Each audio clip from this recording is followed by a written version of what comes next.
surface. Yes. Something we didn't have back in the day. No, we're fancy now, though. Okay, cool. And it's like, the legs are like stiff and... Stiff enough. You guys dizzy yet? Cool. The legs are stiff and rubber and serving the Most High. Okay. So, we are going to unload our pockets. Got some stuff here. You ready? I'm not unloading my pockets. Do I have to? Oh. Ezra chapter 3 to 5 and then John 20. Ezra chapter 3.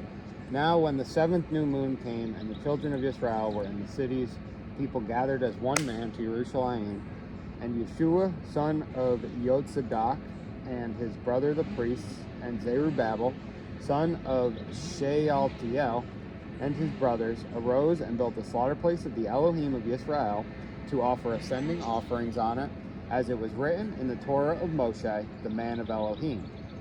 So they set the slaughter place on its stands, being afraid of the people of the lands, and they offered ascending offerings on it to Yahweh, both the morning and evening ascending offerings.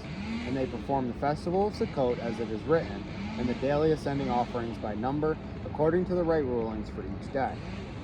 And afterward, the continual ascending offering, and those for new moons and for all the appointed times of Yahweh that were set apart, also for everyone who volunteered from a voluntary offering to Yahweh. A voluntary offering to Yahweh. From the first day of the 7th new moon, they began to offer ascending offerings to Yahweh, but the foundation of the Hekal of Yahweh had not been laid. And they gave silver to the stonemasons and the carpenters, and the food and the drink and oil to the people of Sidon and Sor, to bring cedar logs from Lebanon to the sea of Yapho, according to the permission which they had from Koresh, sovereign of Persia. And in the 2nd new moon of the 2nd year of the coming to the house of Elohim to Jerusalem, Zerubbabel, son of Shealtiel, and Yeshua, son of Yotzadak, and the rest of their brothers, the priests and the Levites, and all those who had come out of the captivity to Jerusalem began. And they appointed the Levites from 20 years old and above to oversee the work of the house of Yahweh. And Yeshua stood up, his sons and his brothers, Kadmiel with his sons, the sons of Yehuda together, to oversee those working on the house of Elohim. The sons of Hanadad with their sons and their brothers the Levites. And when the builders laid the foundation of the Hekal of Yahweh, they appointed the priests in their robes with trumpets, and the Levites, the sons of Asaph, with cymbals, to praise Yahweh, after the order of Dawid, sovereign of Israel. And they responded by praising and giving thanks to Yahweh, for he is good, for his love and commitment toward Israel is forever. And all the people shouted with a great shout when they praised Yahweh, because the foundation of the house of Yahweh was laid. And many of the priests and the Levites and heads of the fathers' houses, the old men who had seen the first house, wept with a loud voice when the foundation of this house was laid before their eyes, and many shouted aloud for joy. And the people could not distinguish the noise of the shout of joy from the noise of the weeping of the people, for the people shouted with a loud shout, and the sound was heard far away. So, get anything out of that? Not at all. Did you? I'm gonna go back through. All right. I just read it, and then we go back through.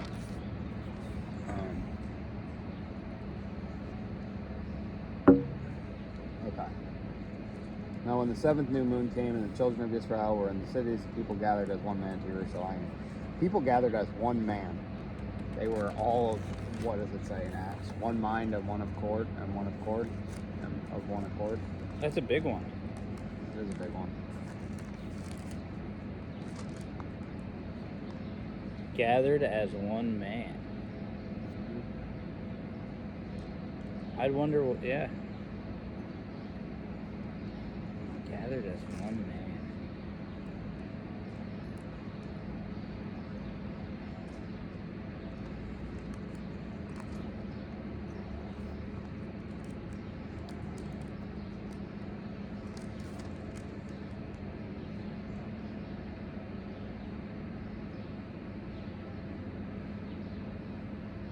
So this is a funny way of writing this.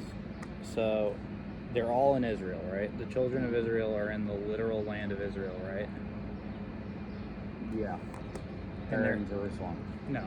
Well, they had to make it there. Yeah. So they're in the cities, because it says, now when the 7th new moon came, and the children of Israel were in the cities. So that's explaining their starting place. The cities, other than Jerusalem. All right. That's just a strange way of putting it, but I understand, like, you know, we're translating it from a different language. The people gathered as one man to Jerusalem. So that's about the travel.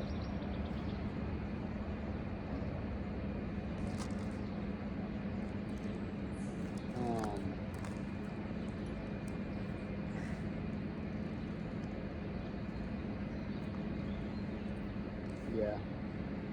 Okay. I guess it's about the travel. We're in the cities, people gathered as one man to Jerusalem. I don't know, I'm just trying to find this one verse. I know the verse you're speaking of. You know where it is? I don't mean to. No, I don't mean to. I'm not splitting hairs. I'm just saying that was about the travel. Yeah. Unless there was like a theme going on that I never picked up. In Ezra, Yeah. I guess I should have given you the backstory. So the children of Israel are in exile in Babylon, and Koresh takes over from Persia, and he starts releasing the people from the captivity of the exile back into Jerusalem.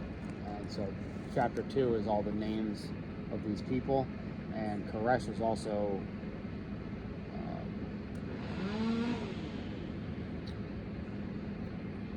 not ordained and not chosen. It's an S word. I'm thinking. Not selected to. Sure, but yeah. Yahuwah sets him to build another house of Elohim. A literal temple? Yeah. Okay. But wait, in Ezra they're in exile? They start Ezra in exile. And then by this point, if they're even in a land called Israel, they have left exile by this point. Yeah. And we're only in chapter 3. Right. Okay. It's only like 9 chapters. Okay. 10 chapters. It's a short book.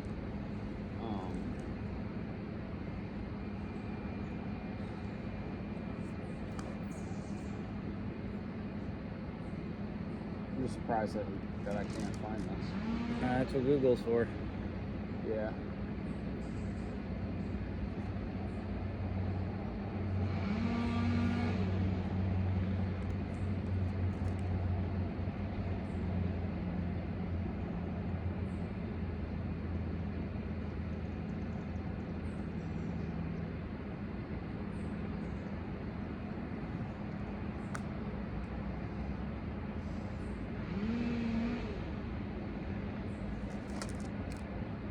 Well, I guess we'll find it when we get to Acts.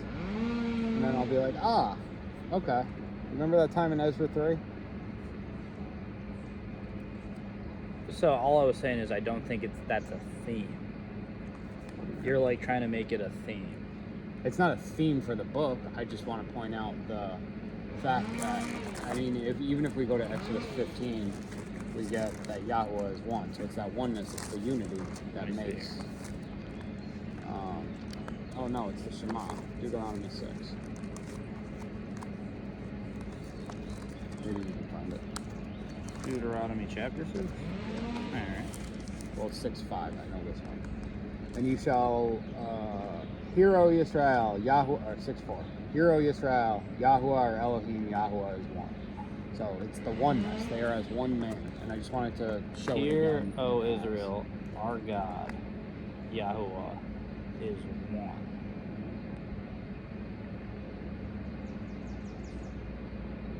What does that mean? This is something that people use to... I'm just saying, a verse like this is really what people use to, like,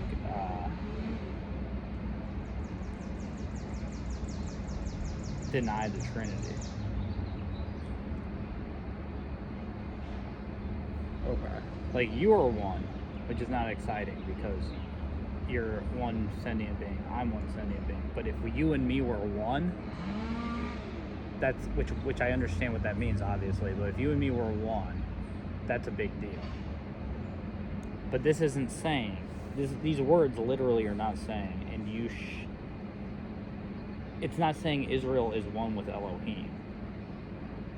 It's getting Israel's attention and saying, our God is one. Yeah.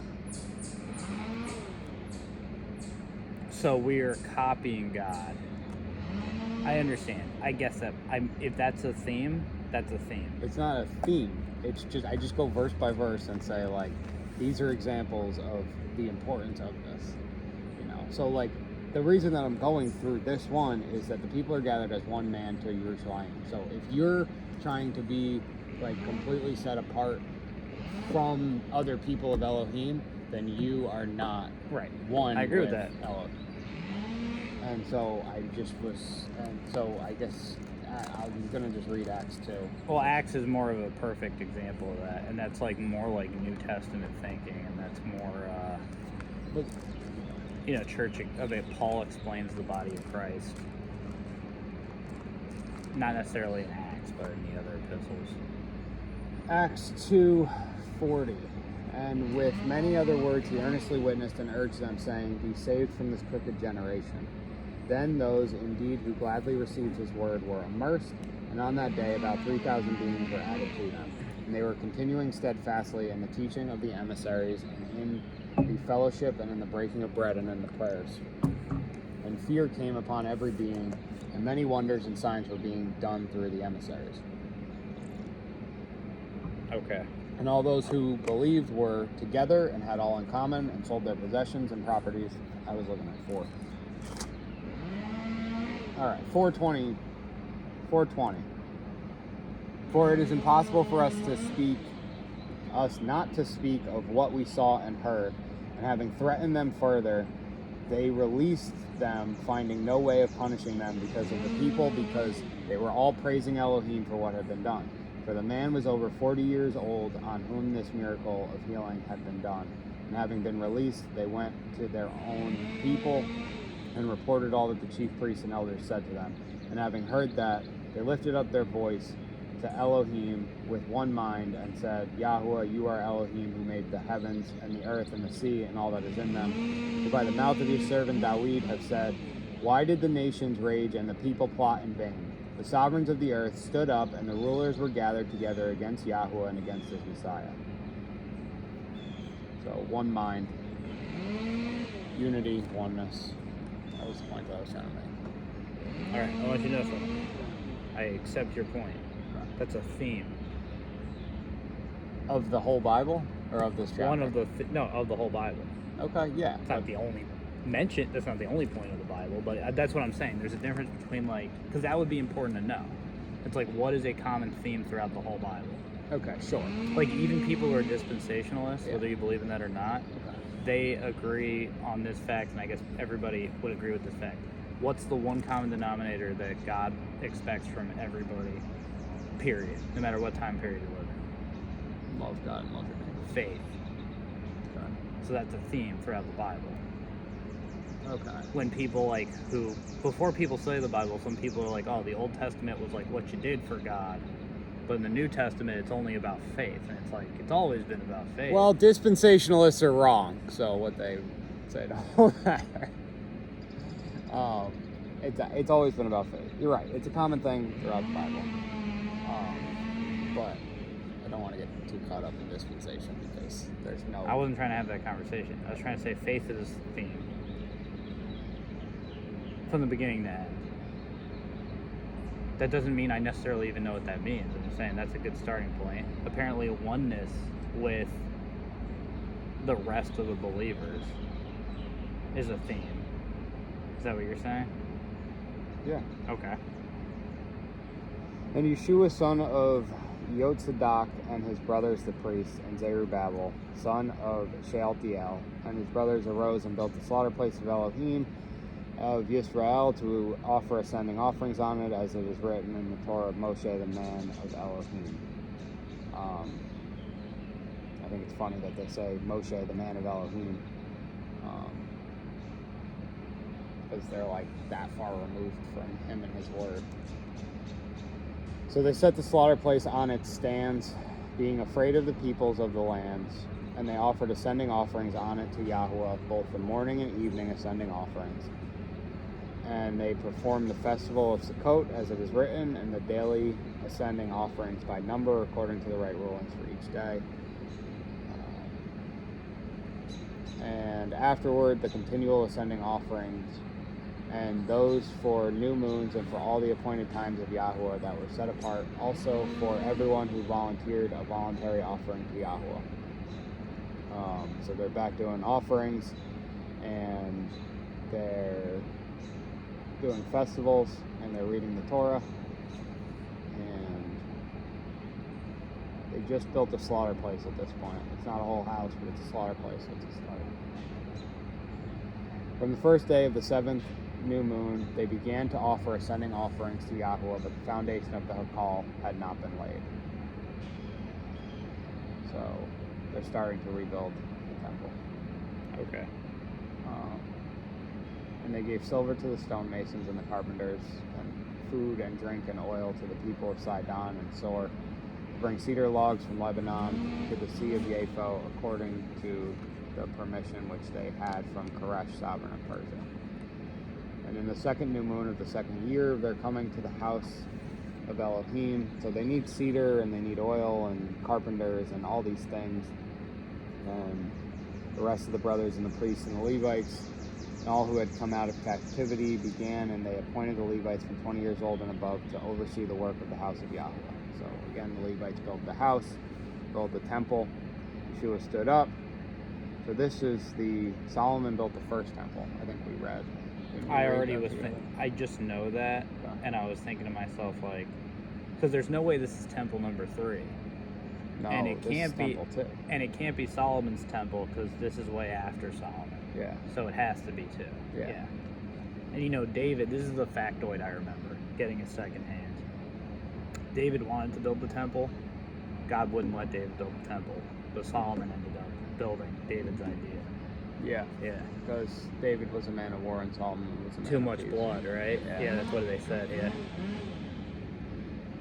And Yeshua stood up, his sons and his brothers, Kadmiel, with his sons, the sons of Yehuda, together, to oversee those working on the house of Elohim, the sons of Henadad, with their sons and their brothers, the Levites. And when the builders laid the foundation of the Hakal of Yahweh, they appointed the priests in their robes with trumpets, and the Levites, the sons of Asaph, with cymbals, to praise Yahweh after the order of Dawid, sovereign of Israel.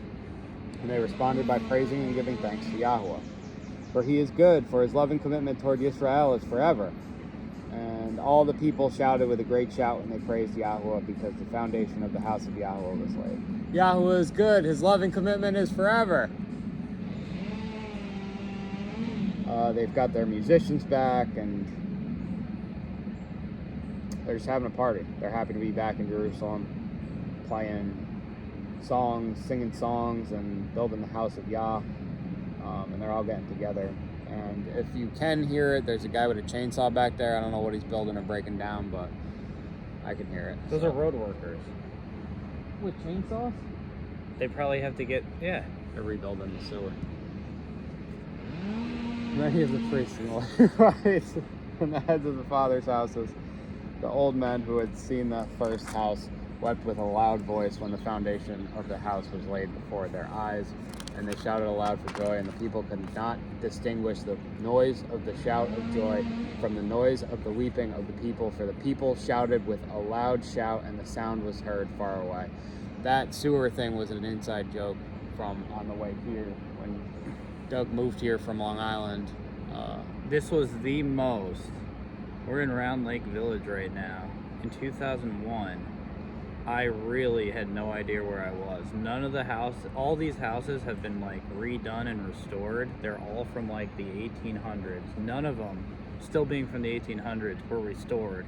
And they were redoing the sewers. Really old place. So I come in here, and not only do we have 200-year-old houses that haven't changed a bit, but no paved streets. And I went, where the heck am I? Oh my goodness. Because We're in the country now, and now there was no paved roads. And now what does it look like? It's like a charming. I said The Hobbit earlier, but you could say anything. It's like The Shire from the Hobbit. Shire from The Hobbit. It could be like, I don't know. And there's like, I'll try and take a picture of one of these houses for the thumbnail, but like there's like when you walk Nicest place on earth. Maybe I'll just record. Nicest place on earth. But I can't put it in like the video, so it'll just be a separate video, which isn't necessary. I'll take a picture of one of the houses, but like all the houses coming into the village, or just Google it, Round Lake, New York, coming into the village, like they're painted different colors and it looks real like artsy and it's beautiful. But like now we're on the back side of it and they're very much like kind of more like utilitarian, you know, like they've got gray and blue and like, you know, more standard solid colors. I wonder if they did it on purpose. And by they, I mean, like, you know, you got the inn. The inn is right there. They're a business. They want to, like, draw attention. Yeah. Make it a lot more, I don't know, I call it like a spectacle. But, like... Yeah, somebody did it because it looks like a circus when you drive in. It's pretty cool. It is pretty cool. Chapter 4. And when the adversaries of Yehuda and Benjamin heard that the sons of the exile were building the Hakal of YHWH Elohim of Yisrael, they came to Zerubbabel and the heads of the fathers' houses and said to them, "Let us build with you, for we seek your Elohim as you do. And we have slaughtered to him since the days of Esar-Haddon, sovereign of Ashur, who brought us here." But Zerubbabel and Yeshua and the rest of the heads of the fathers' houses of Yisrael said to them, "It is not for you and for us to build a house for our Elohim, but we alone build to YHWH Elohim of Yisrael, as sovereign Koresh, the sovereign of Persia, has commanded us." And it came to be that the people of the land were weakening the hands of the people of Yehuda and troubling them in their building, and hiring counselors against them to thwart their plans all the days of Koresh, sovereign of Persia, until the reign of Darius, sovereign of Persia. And in the reign of Ahasuerus, in the beginning of his reign, they wrote an accusation against the inhabitants of Yehuda and Jerusalem. And in the days of Artashasta, Bishlam, Mithridash, Tabael, and the rest of their companions wrote to Artashasta, sovereign of Persia, and the letter was written in Aramaic and translated from Aramaic. Rahum, the governor, and Shimshai, the scribe, wrote a letter against Jerusalem to sovereign Artashasta. Thus, Rahum the governor and Shimshai the scribe and the rest of their companions, the judges and the emissaries, the consuls, the officials, the people of Erech and of Babel and of Shushan, the Dahawites, the Elamites, and the rest of the nations whom the great and noble Osnapper took into exile and settled in the cities of Shomeron and the rest beyond the river. And now this is a copy of the letter that they sent to him. To sovereign Artashasta, from your servants let the men beyond the river, and from your servants the men beyond the river. And now let it be known to the sovereign that the Yehudim who came up from you have come to us at Jerusalem and are building the rebellious and evil city, and are completing its walls and repairing the foundations. Now let it be known to the sovereign that if this city is built and the walls completed, they are not going to pay tax, excise, or toll and cause the revenue of the sovereign to suffer loss. Now, because we have eaten salt from the palace, it was not fitting for us to see the sovereign's shame. Therefore, we have sent and informed the sovereign, so that search might be made in the book of records, so that search be made in the book of the records of your fathers, and you find in the book of the records, and know that this city is a rebellious city, and causing loss to sovereigns and provinces. And revolt was stirred up in it since days of old, for which cause this city was destroyed. We inform the sovereign that if this city is rebuilt and its walls are completed, then you have no portion beyond the river. The sovereign sent a message to Rahum the governor and Shimshi the scribe, to the rest of their companions who dwell in Shomeron and the rest of the river, peace. And now the letters you sent to us has been plainly read before me. And I made the decree, and a search has been made, and it was found that this city in days of old has lifted up itself against sovereigns, and that rebellion and revolt have been made in it. And mighty sovereigns have been over Jerusalem, who have ruled over all beyond the river, and tax, excise, and toll were paid to them. Now make a decree to make these men cease, and that this city be not built until the command is given by me. And beware of negligence to do this. Why should damage increase to the hurt of the sovereigns? Now when the copy of the letter of sovereign Artashasta was read before Rehum and Shimshai the scribe and their companions, they went up in a hurry to Jerusalem against the Yehudim, and made them cease by power and by might and power.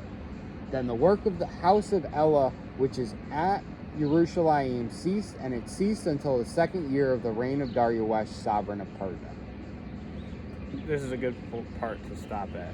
That was the letter. We just got to read the letter itself that they were speaking of because it said thus, or is that not the case? Correct. This was the letter. Yes. This is a letter from the Persians. Who wrote this I get letter? a lot more details when I reread it. So Okay. let's take it from the top. It's Sovereign Artashashva. This would be I did. This is a Hebrew Bible. Let's take it from the top. All right. Yeah, you think I'm gonna? I don't know the translation. And when the adversaries of Yehuda and Benjamin heard that the sons of the exile were building the hall of YHWH Elohim of Israel, they came to Zerubbabel and the heads of the fathers' houses and said to them, "Let us build with you." These are the enemies of Judah are saying, "Let us build with you, for we seek your Elohim as you do. And we have slaughtered to him since the days of Esarhaddon, sovereign of Ashur, who brought us here." So these are Ashurians that want to help build the temple of Yahweh, and we just saw in chapter 3. All right, so I assume Cyrus is in this book, but they don't call him Cyrus. Do Cyrus is Koresh, I believe. They? Oh, okay. Yeah. Because I know Cyrus builds the second temple. He funded it. Yeah. Yeah. So I think that Koresh is Cyrus. Okay. Yeah. That's why I was confused, because where were they talking about counselors stopping or being a pain in the butts to the people trying to build the temple, right? Doesn't it say that in here? I don't know. Not that like I said, I kind of read it and I don't absorb anything. And it came to be that the people of the land were weakening the hands of the people of Yehuda and troubling them in their building. Who are the people of the land? Well, let's read it and find out. I thought it was the Persians. I'm trying to find out. Right. I don't have the answer. All right. But we're going to reread it and go through, and as Okay. we take it slower, I figure out who's doing what, and then I explain it to the people. Okay. Because there's so much going on here, and it's this person and that person, and this name that you can't pronounce, and this person, you have no idea And where this they is not came the from. first time you've read this book. This is the first time I've read this book. Oh, okay. Yeah. So, point being that the Ashurians want, in verse 2, the Ashurians, not the whole point of that dialogue, but the point of verse 2 is that the Ashurians want to come help the Israelites build the temple to Yahweh. And in chapter 3, verse 9 and 10, So these are the Assyrians? yeah, I guess so. The Ashurians. And is all this, see, there's like what, I'm not saying you know this, but like Hold on, let when me I read this ask verse other first. people, they know the historical context of the Bible study. Yeah, that's not what we do. And chapter 3, verse 9. And Yeshua stood up, his sons and his brothers, Kadmiel with his sons, the sons of Yehuda, together to oversee those working on the house of Yahweh, the sons of Hanadad, with their sons and their brothers, the Levites.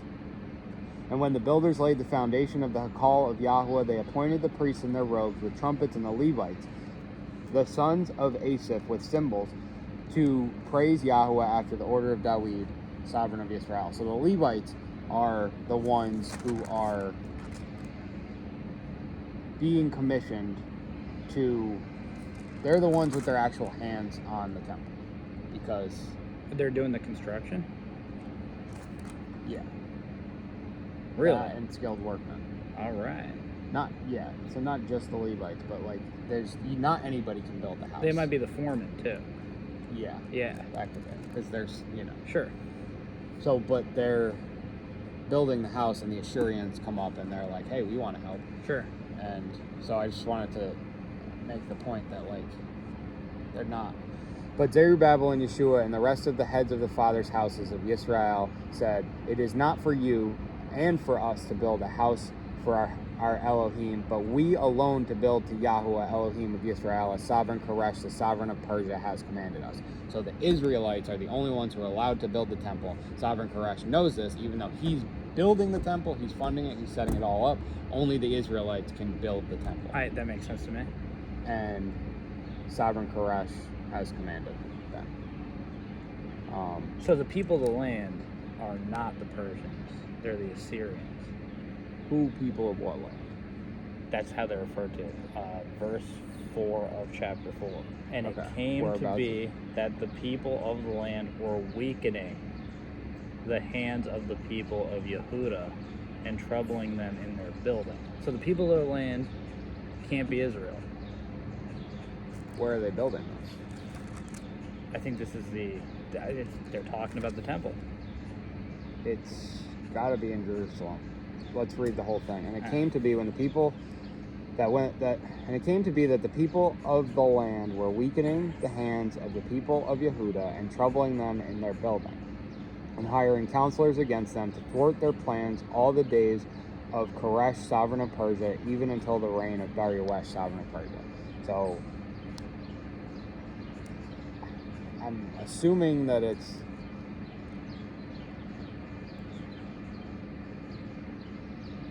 I don't know. It's not the Assyrians, because they're coming from elsewhere. They're adversaries. But isn't that's a important line? Why? Doesn't matter who's stopping them. Because otherwise it's very vague. And they didn't even need to put it in there. Well, I'm going to go with Israelites. Or making it harder for the Israelites. Yeah. That's possible. I'm just saying. Otherwise, well, okay. So we've got the Persians, the Israelites, and the Assyrians right now. And so the let's Assyrians, keep reading and see if we can answer that. Okay, but where could you just point? Just because I was listening to you, I wasn't reading along when you said when we reread it. Where does it talk about the Assyrians being like, "I want to help"? When the adversaries of Yehuda in verse 1, and then at the bottom of verse 2, since the days of Ashadon, sovereign of Ashur, who brought us here. Okay, so it's just the adversaries. It's just adversaries living in Israel, because that says who brought us here. So it's weird that they call them the adversaries. Yeah, because they're the enemies. They're not an identified people, I guess. No, but I would assume that adversaries meaning they're the enemies. Yeah. And now the enemies are like, we want to build the temple? Yes. And we think these are the Assyrians? Yes. Okay. We seek your God, as you do, and we have slaughtered to him since the days of... That'd be important to know, but I'm not going to pronounce that. Sovereign to Asher. So that's the patriarch Asher? Of the tribe of Asher? That's Ashur, like you're assuming it's the Assyrians. Oh, okay. Who brought us here? But Zerubbabel and Joshua and the rest of the heads of the fathers' houses of Israel said to them, it is not for you and for us to build a house for our Elohim, but we alone build to Elohim of Israel, as sovereign Koresh, the sovereign of Persia, has commanded us. Okay. And it came to be that the people of the land were weakening the hands of the people of Yehuda and troubling them in their building. They had to be the Assyrians. It could be. I'm not. Whoever the adversaries are, It's though, not are the same that people important. screwing it up. That's very important. Why is it important? It's in there. People are trying to stop Israel from building the house. By trying to help. They're doing one of those things by making it more difficult by helping. Right. It's one of those things where you look at a little kid, Yeah. and you should never say this to a little kid. You should say it in a different way. But it's like, if you want it, you can help by not helping. Yes. Yeah. Verse 6, and in the reign of Ahasuerus, in the beginning of his reign, they wrote an accusation against the inhabitants of Yehuda and Jerusalem. And in the days of Artashashta, Bishlam, Mithridath, Tabeel, and the rest of their companions wrote to Artashashta, sovereign of Persia. And the letter was written in Aramaic and translated from Aramaic. Rehum the governor and Shimshi the scribe wrote a letter against Jerusalem to sovereign Artashashta. Thus. Okay, so let's stop there. So Ahasuerus is some king, but not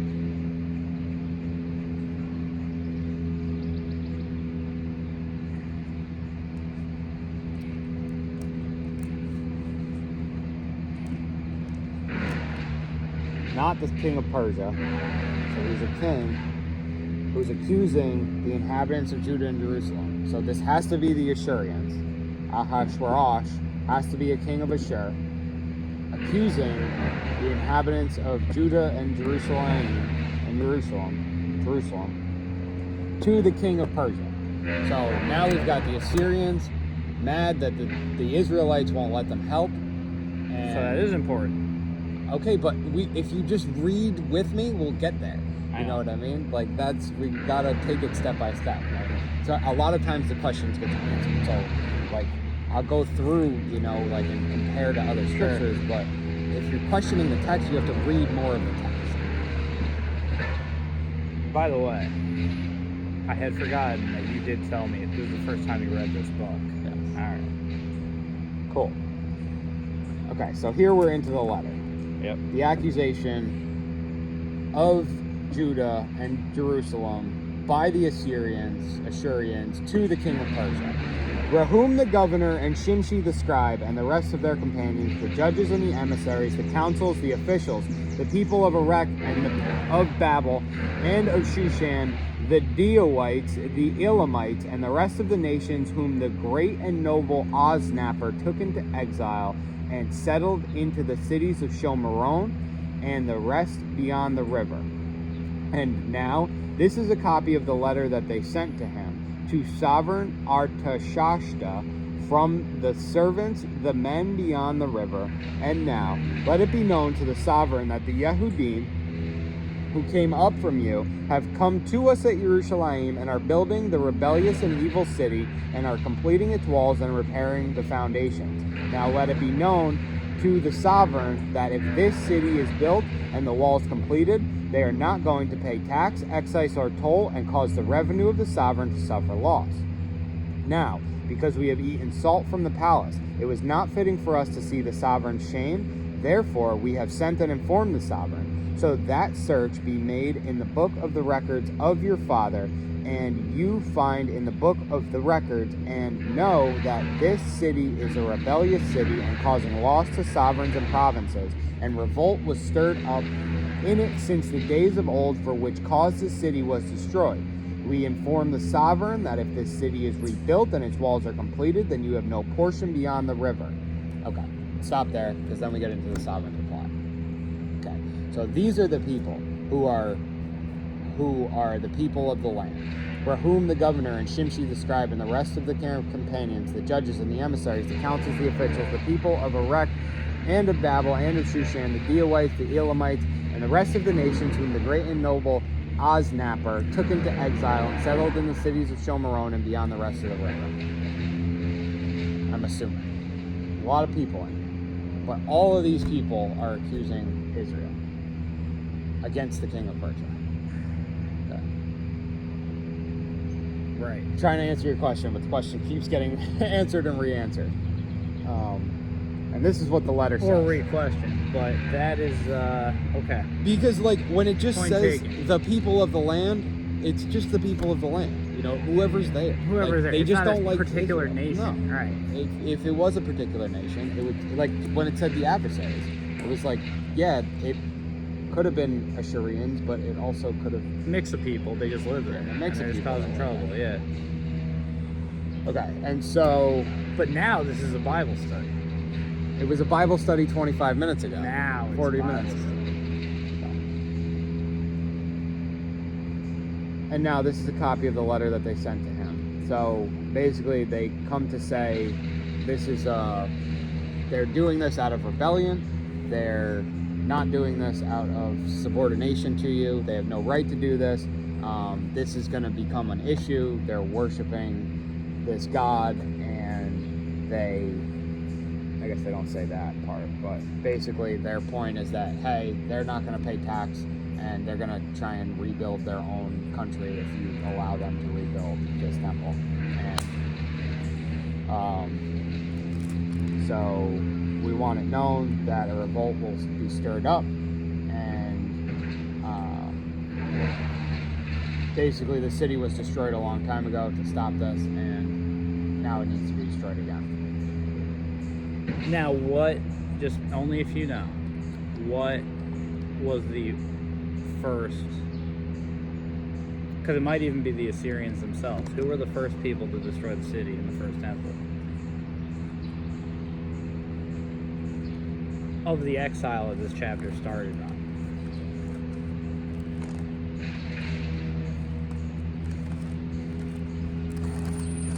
So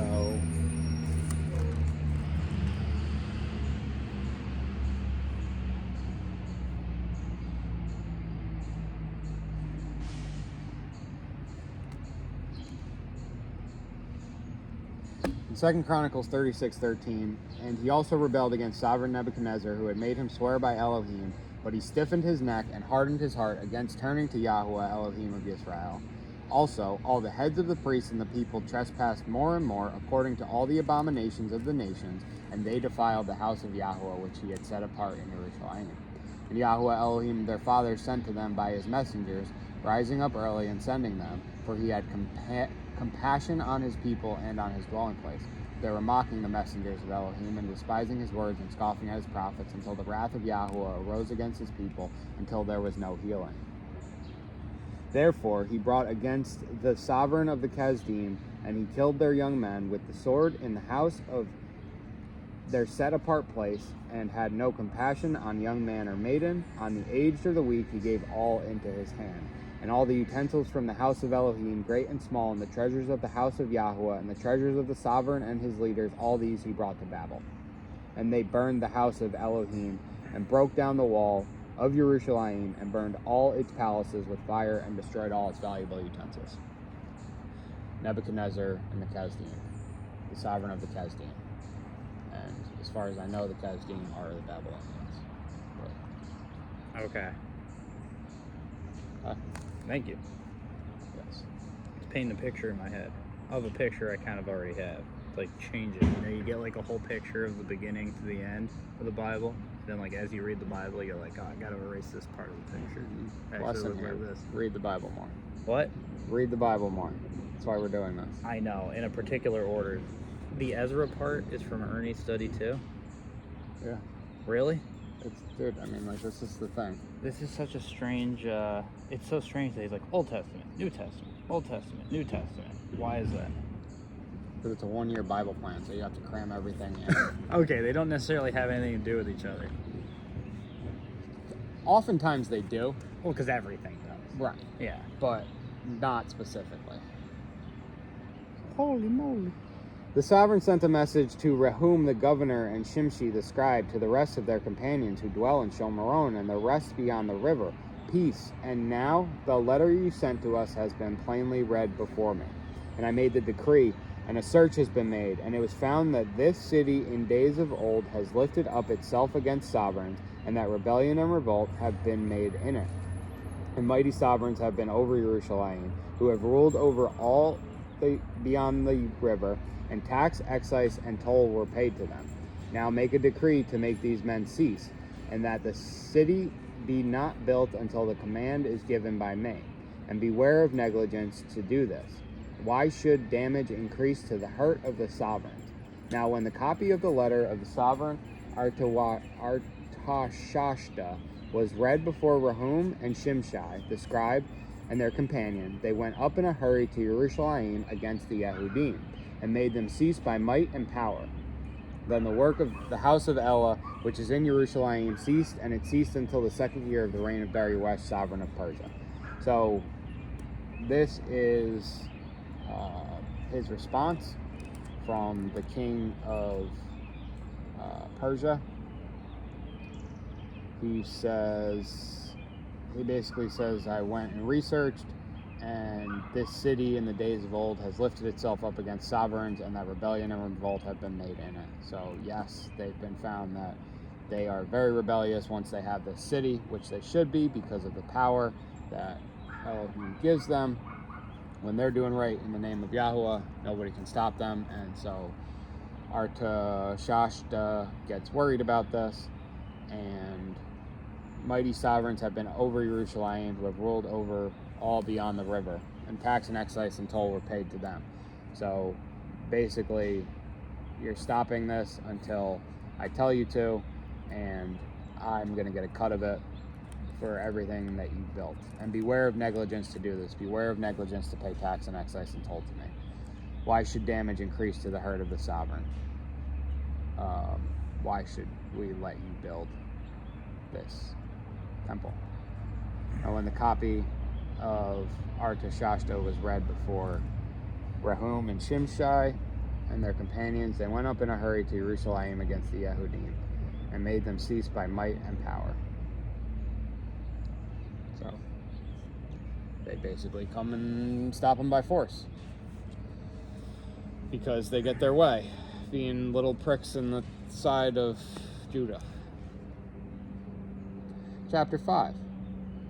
Then the prophets, Haggai the prophet and Zechariah, son of Iddo, prophesied to the Yehudim, who were in Yehuda and Jerusalem, in the name of the Elah of Israel upon them. Then Zerubbabel, son of Shealtiel, and Yeshua, son of Yotzadak, rose up and began to build the house of Elah, which is in Jerusalem. And the prophets of Elah were with them, helping them. At that time, Tattenai the governor beyond the river, and Shethar, Bozani, and their companions who came to them, and said this to them: Who has made you a decree to build this house and to complete this wall? Then we told them what the names of the men who were building this building, what the names were of the men who were building this building. And the eye of their Elah was upon the elders of the Yehudim, so that they could not make them cease until the matter went to YHWH. And then they sent back a letter concerning this. This is a copy of the letter that Tattenai, governor beyond the river, had sent, and Shethar Bonzani and his companions, the officials beyond the river, to YHWH the sovereign. They sent a letter to him, and this was written in it: to YHWH the sovereign, all peace.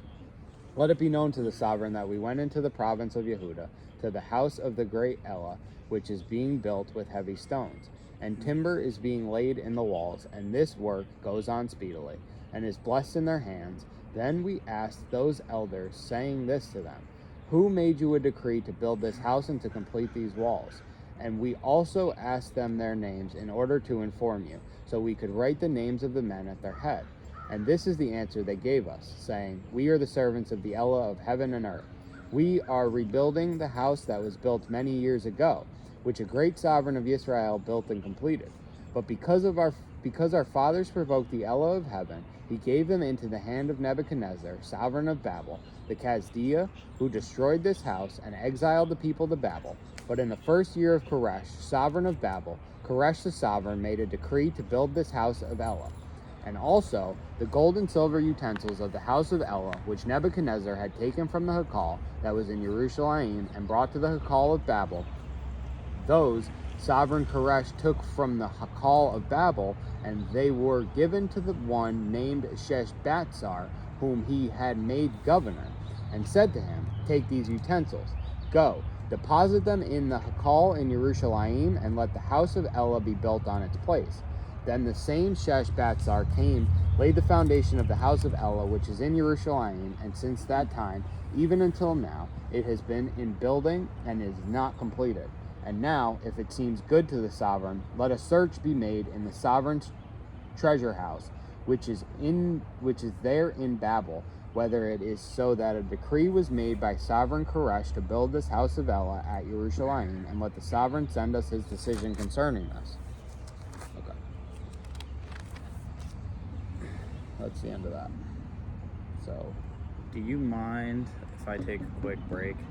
before Thank you. you're not following. I'm totally following. Go for it. Okay, so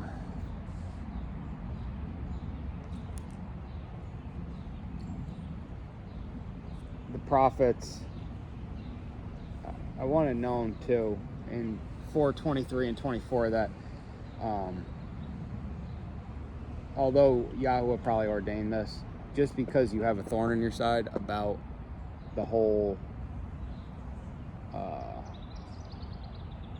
like somebody's trying to stop you from doing a ordination of Yahweh. I watched the book of Eli last night, and this man's it's like in a post-apocalyptic world, and this man's is like going to bring the last remaining Bible from the East Coast to the West Coast, and that's what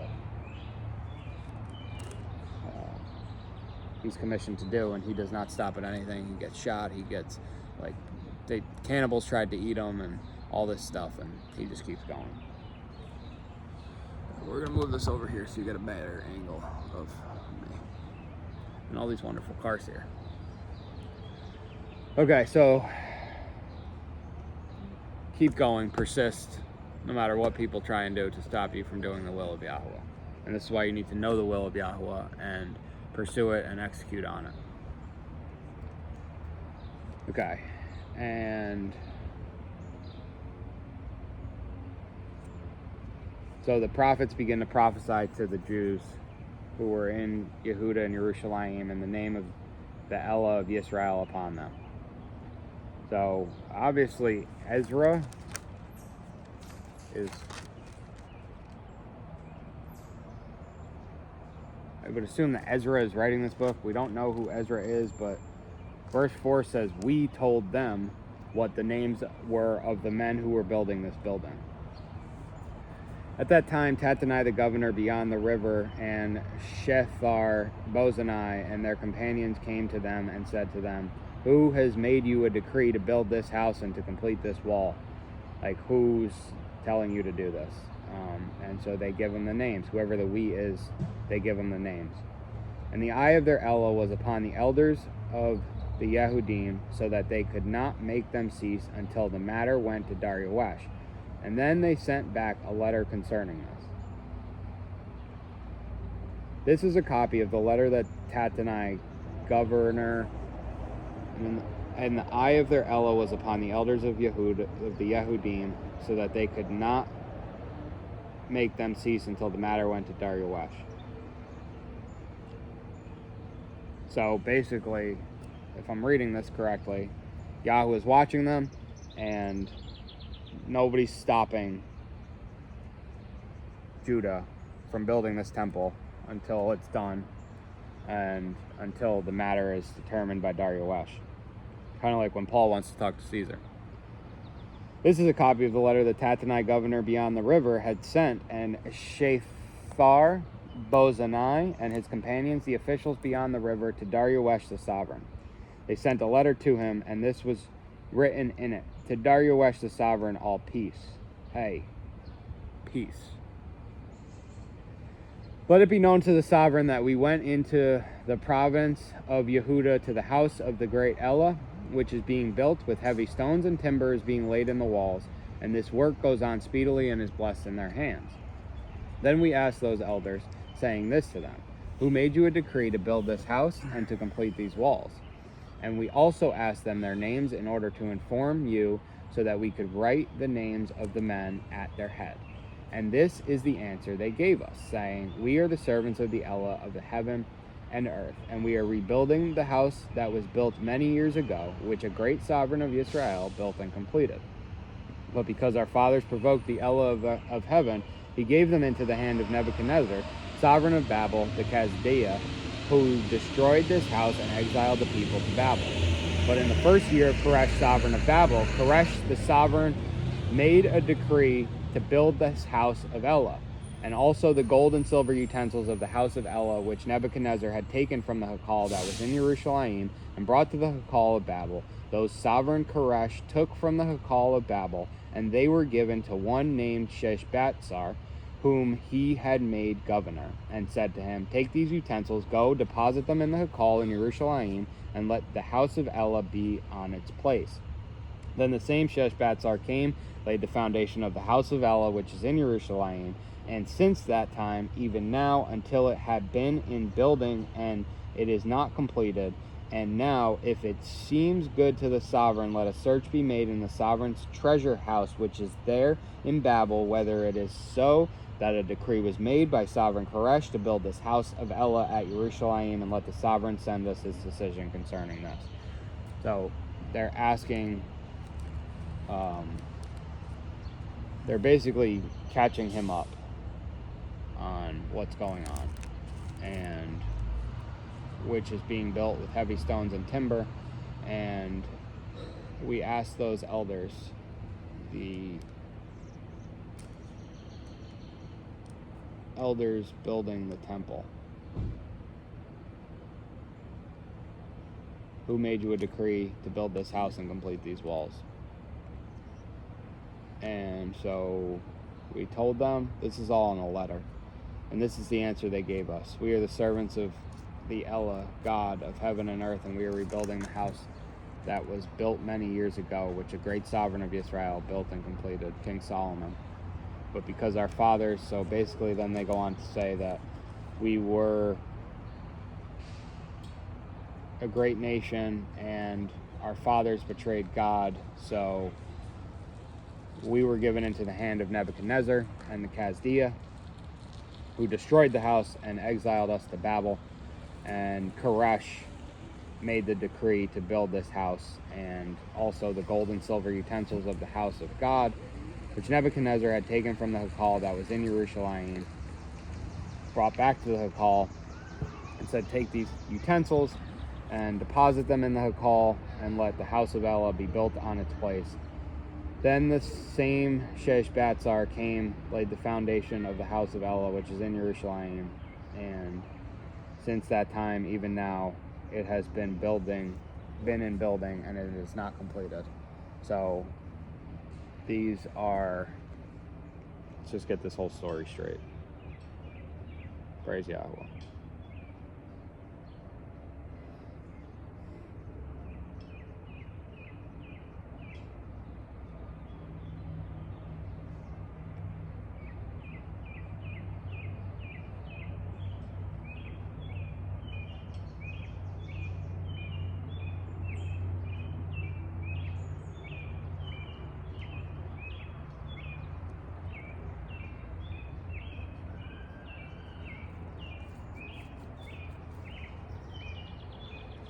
So they stopped in chapter 4 building the house. Haggai and Zechariah come and say, why'd you stop building the house? And Zerubbabel and Yeshua start building the house again.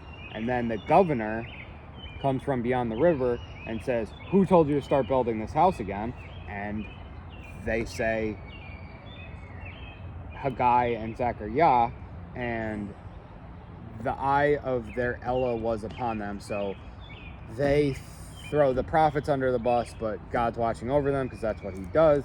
And so he is ordaining the building against the wish of the sovereign, and says this matter will go up to RWTC. And so RWTC gets a letter from Tatanai, the governor, and his companions, and they basically make the case, this is what happened, and now, and this is what they want done. And now, if it seems good to the sovereign, let a search be made in the sovereign's treasure house, which is there in Babel, whether it is so that a decree was made by the sovereign Koresh to build this house of Elah at Yerushalayim, and let the sovereign send us his decision concerning this. So we've come to stop these people. We got the order from Artashasta to stop these people, and we stopped these people, and now we want to know, they're saying that you ordered it, and we want to know if you ordered it. And that's where this gets left off. As I'm coming through this is a very political book. This is like... It's awesome. Crazy, yeah. It's kind of like... It's almost like this was in the real world and it really happened. It is. You know what I mean? Yeah. Totally. And this is an account of all the Congress talking to the president and the president talking to the Supreme Court. And they're like, we deemed all this illegal. Why are you guys still doing this? Yes. And they're like, because God told us. Yes. And they're like, well, where is he? And they're like, you can't see him, but he's everywhere. And we're just going to keep doing it. But if you really want to hurt, you know what I mean? But like, and then they give them the prophets' names. And then the prophets have to deal with it. And, the prophets don't deal with it. Oh, really? And they won't deal with it because Yah watches over them. That's not what I meant. But I don't even know if they weren't confronted yet so far in the story. That's right? what I'm saying. Yeah. So it stops being built. Prophets say keep building it, and then the government comes and says, "Why are you still building this?" And they inquire of the sovereign. Sure. Why are they still building this? All right, we're moving on to John. Is Cyrus alive by this point? I'm assuming Cyrus is Koresh, but I don't know. But I was just I confused. only go by names in this Bible. I only have them to work with. I don't have all this external information. The point of me doing this is to show people how to apply this to their daily life. But I understand this a lot. What Cyrus did, Koresh, they're not. None of that matters. Well, what is your takeaway from this? What my takeaway from this is? Let me sum this up for you. I got mine. Okay, tell me yours. I'm not gonna share it. No. Tell me yours. No. The people need to know. There's a reason that you're here. No. There's a reason that you're here. The people need to know. All right. I know how strange this is gonna sound because it's not necessarily. These are real world powers and laws and people petitioning against certain things that got off to a good start. The good thing is the certain things I'm speaking of is the building of the temple, and it was all good and it was funded. And all of a sudden these other people want to help. We don't know why they wanted to help. Maybe they wanted a part of the credit. Then they don't get their way. Then all of a sudden they're petitioning to cut the money of the project or even deem it illegal. So these people who wanted the project to be done all of a sudden don't want the project to be done now because they didn't get the help. You know what I mean? That's your whole takeaway. It's kind of like our two-party system a little bit. Okay, cool. My takeaway from this is that once you start doing something in the name of Yahweh, you don't stop doing it until it is completed, no matter who comes and hassles you. You're there to do for Yahweh. That's an easy one. Okay, but it's like every book. I don't care about the two-party system because me walking down this street here, you know, like, yeah, I'm a prepper. Yeah, I do what I do. But like, realistically, that's the greatest thing that I've been taught by this is that the two-party system doesn't matter. I don't have cable. I don't watch the news. I like Bear, so I watch the briefs. But like, do what Yahweh tells you to do, and don't worry about who tells you not to do it. And so we have to go out on that commission. Correct. That's an easy one in my opinion. Okay, but it's overlooked. It needs to be done. Okay.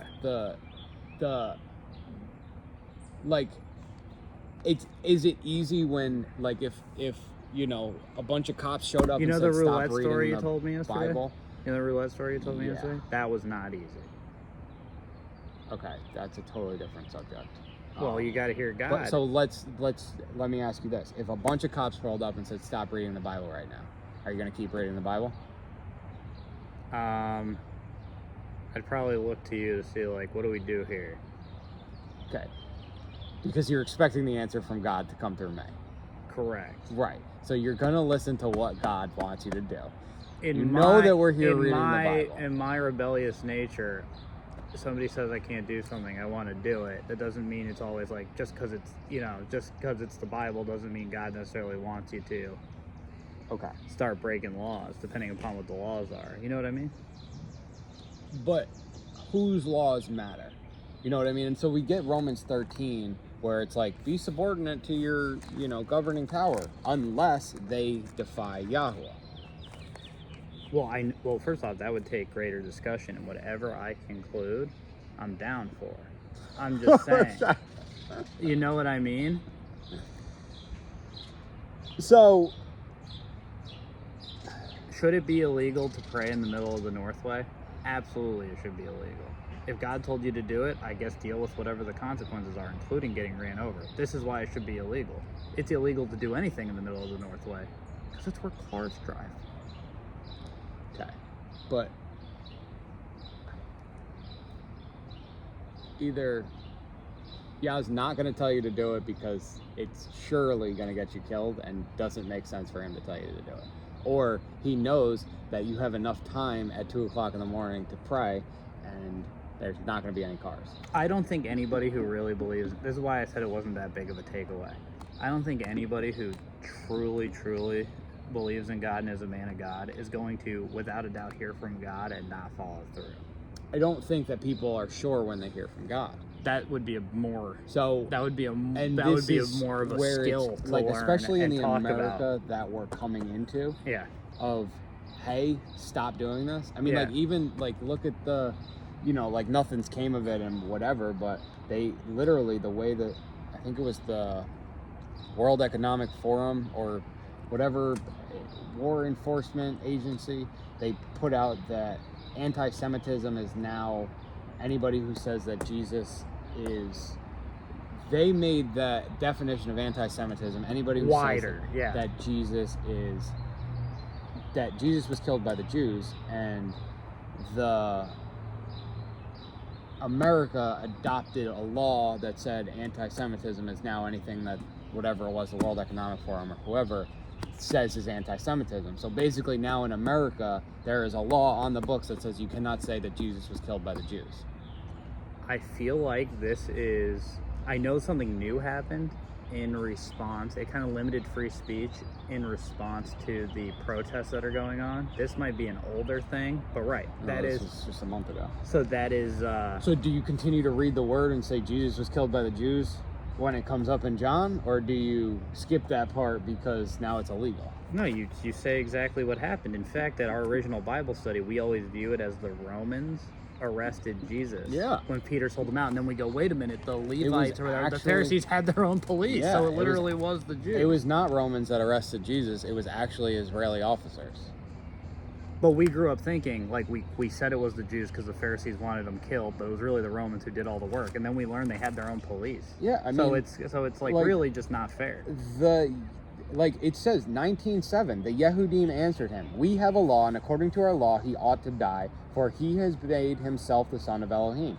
It could not be said anymore that the Jews had Jesus killed. And it had to be done because they were the... Where's the line that says it was a murder that God counted as a sacrifice? I have never heard that in my life. I will look into it. But the point, I swear I've seen that before. But the point of that is it had to be done. It was going to happen regardless. Whoever got mad at Jesus.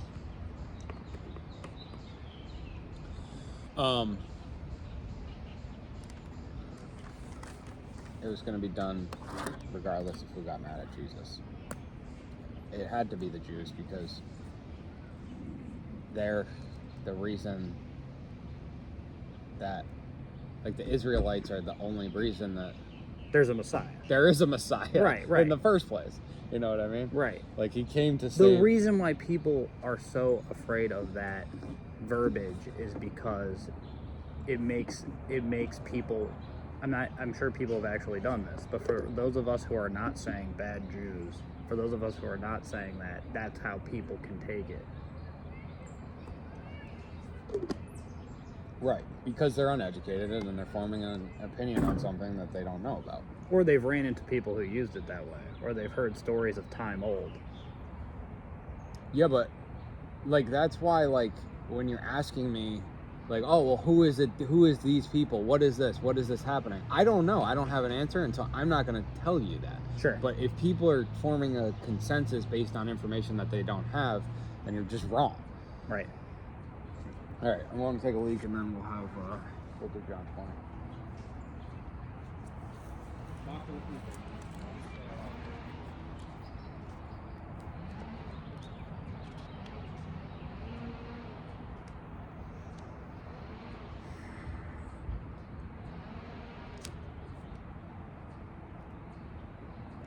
Oh my goodness.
There's a rock over there that says time began in a garden.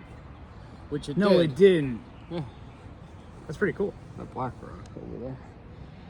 It is pretty cool. It's praise Yahweh. Time began in the garden. Remember that? I mean, I don't know. It doesn't say necessarily that time began in the garden, but John chapter 20. And on day 1 of the week, Miriam from Magdala came early to the tomb while it was still dark and saw that the stone had been removed from the tomb. So she ran and came to Shimon. Real quick, Kepha. back to Ezra, and then we can wrap it up. What is an Ella? God. Different than Elohim? No. Same thing. Okay, good enough for me. Just term. Elohim. I just was surprised they used a different word in here while also Daniel uses keeping Ella, Ella. Okay, It uses Ella and Elohim. it's kind of cool. Yeah, 20. Very cool. All right, back from the top. And May I read? Oh, never mind. May I read? Yahweh. Go. And on day 1 of the week, Miriam from Magdala came early to the tomb while it was still dark and saw that the stone had been removed from the tomb. So she ran and came to Shimon Kepha and to the other taught one whom Yahweh loved, Yeshua, all right, and said to them, "They have taken the master out of the tomb, and we do not know where they laid him." They do not know where they laid him. Then Kepha and the other taught one went out, and they were going to the tomb. And the two were running together, but the other taught one outran Kepha and came to the tomb first. And stooping down, he saw the linen wrappings lying, but he did not go in. Then Shimon Kepa came, following him, and went into the tomb, and he saw the linen wrappings lying, and the cloth which had been on his head, not lying with the linen wrappings, but folded up in place by itself. So then the other taught one, who came to the tomb first, also went in, and he saw and believed. For they did not yet know the scripture, that he has to rise again from the dead. Therefore the taught ones went away again by themselves. But Miriam was standing outside by the tomb weeping. Then as soon as she wept, she stooped down to the tomb, and saw the two messengers in white, sitting one at the head and the other at the feet, where the body of Jesus had been laid. And they said to her, Woman, why do you weep? She said to them, Because they took away my master, and I do not know where they laid him. And having said this, she turned around and saw Jesus standing, but she did not know that it was Jesus. Jesus said to her, Woman, why do you weep? Whom do you seek? Thinking he was the gardener. She said to him, Master, if you have carried him away, say to me where you put him, and I shall take him away. Jesus said to her, Miriam. She turned and said to him, Rabbi.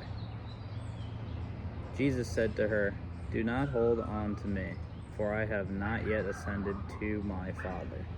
But go to my brothers and say to them, I am ascending to my Father and your Father, and to my Elohim and your Elohim.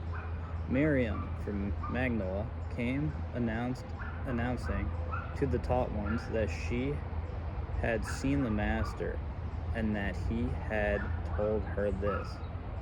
When therefore it was evening on that day, day 1 of the week, and when the doors were shut where the taught ones met, for fear of the Yadim, Jesus came and stood in the midst and said to them, Peace to you. And having said this, he showed them his hands and his side. The taught ones therefore rejoiced when they saw the Master. Then Jesus said to them again, Peace to you. As the Father has sent me, I also send you. And having said this, he breathed on them and said to them, Receive the set-apart Spirit. If you forgive the sins of any, they are forgiven them. If you retain the sins of any, they have been retained.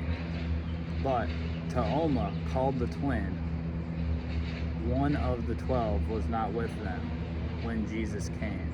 So the other taught ones said to him, We have seen the Master. But he said to them, Unless I see in his hands the mark of the nails, and put my finger into the imprint of the nails, and put my hand into his side, I shall by no means believe.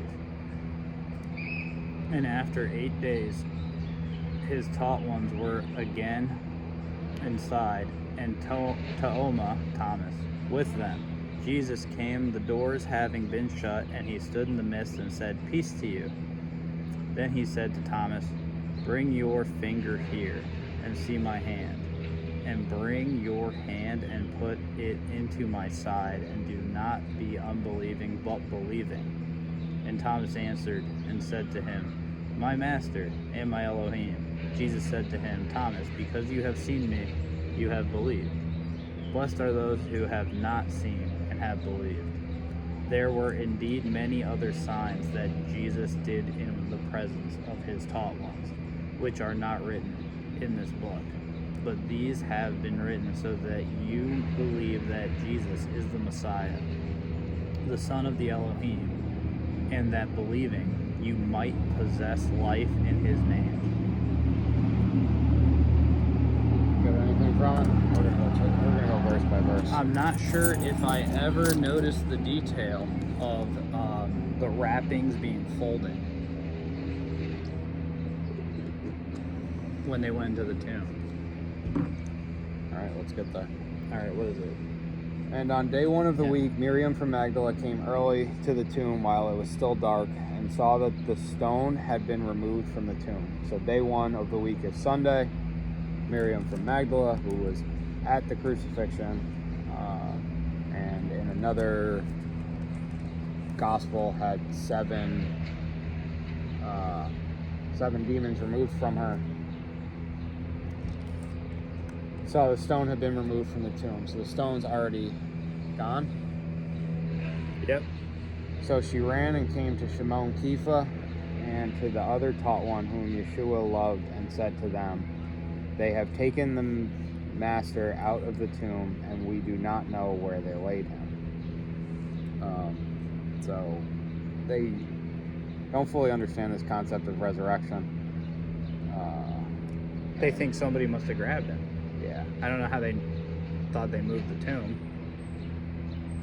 They've taken the master out of the tomb. They thought it was the Romans, right?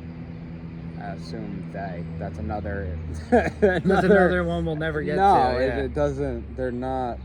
It's. So she runs to Peter and to the other taught one whom Yeshua loved, which we know is John, and said to them, "We do not know where they laid him." And Kepha, the other taught one, went out, and they were going to the tomb, and the two were running together. But the other taught one outran Kepha and came to the tomb first. So they're just... And the other taught one went out and were going to the tomb, and the two were running together, but the other taught one outran Kepha and came to the tomb first. And this is just the way John talks. Like, he wants to be, like... It's interesting that this is even in here, because it probably was John and Peter who were, like, arguing about who would be first in the heavens. And Yeah. they're like, Peter's like, and so John puts in here that he outran Peter and came to the tomb. Because first. otherwise, why would that be such a detail that Totally God wanted in there? unpertinent, yeah. But this is where John gets in, Right, gets to John's actually put his personality yeah. into this. Yeah. And stooping down, he saw the linen wrappings lying, but he did not go in. What about that? Get some ice cream. It's like, John, you're younger than everybody, by the way, so that's why you outran him. Maybe. He is younger. He's the Is he? youngest apostle. Yeah. Then Simon Peter came following him and went into the tomb, and he saw the linen wrappings lying, and the cloth which had been on his head, not lying on the linen wrapping, but folded up in a place by itself. So, the linen wrappings, I'd heard a sermon on this.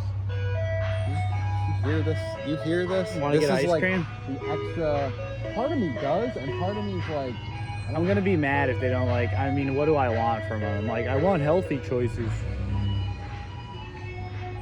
Gotta find that out too. I'm seeing the pictures. Literally all we ate today was, I know, and like, good, she kept driving. Thank you for not stopping. Thank you, God. About to run up on the ice cream man who is no longer. It's a she driving a Mr. Dingling truck, and I don't think that's a 2024 thing. I think that's a women's rights thing. So they should change the name. Yeah, All just right. like they did for Pac-Man. This is an ice cream person, or they give her a custom truck, and I'm cereal. So the head You bad boy. is for wanting ice cream. But no. The headpiece is folded up by itself. And I'd seen a sermon on Leviticus 16 being which I was supposed to go to this church the other day and did not. But if I can remember,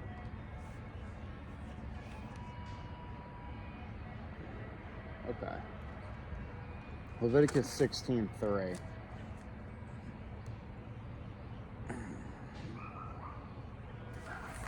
Let's start there. With Aaron should come into the set apart place with the blood of a young. With this, Aaron. Okay, let's just start at the top of 16. All right. And Yahuwah spoke to Moshe after the death of the two sons of Aaron, as they drew near before Yahuwah and died. And Yahuwah said to Moshe, "Speak to Aaron your brother, not to come in at all times to the set apart place inside the veil, before the lid of atonement which is on the ark, lest he die. because I appear in the cloud above the lid of atonement. With this, Aaron should come into the set-apart place, with the blood of a young bull as a sin offering, and of a ram as an ascending offering. He should put on the set-apart linen long shirt, with linen trousers on his flesh, and gird himself with a linen girdle, and be dressed with the linen turban. They are set-apart garments. And he shall bathe his body in water, and shall put them on. And from the congregation of the children of Israel, he takes 2 male goats as a sin offering, and 1 ram as an ascending offering. And Aaron shall bring the bull as a sin offering, which is for himself, and make atonement for himself and for his house.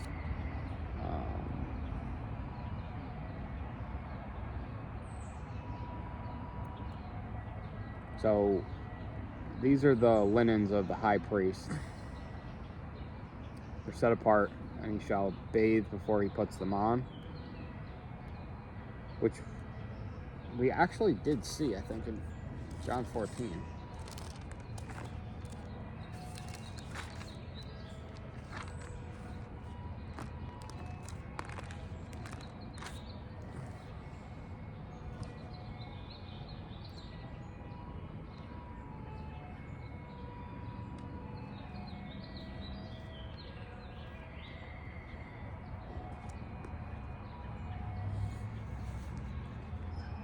I guess it doesn't say that he washed himself, but he's washing the feet of the apostles. Oh, that's 13? Yeah, it's 13.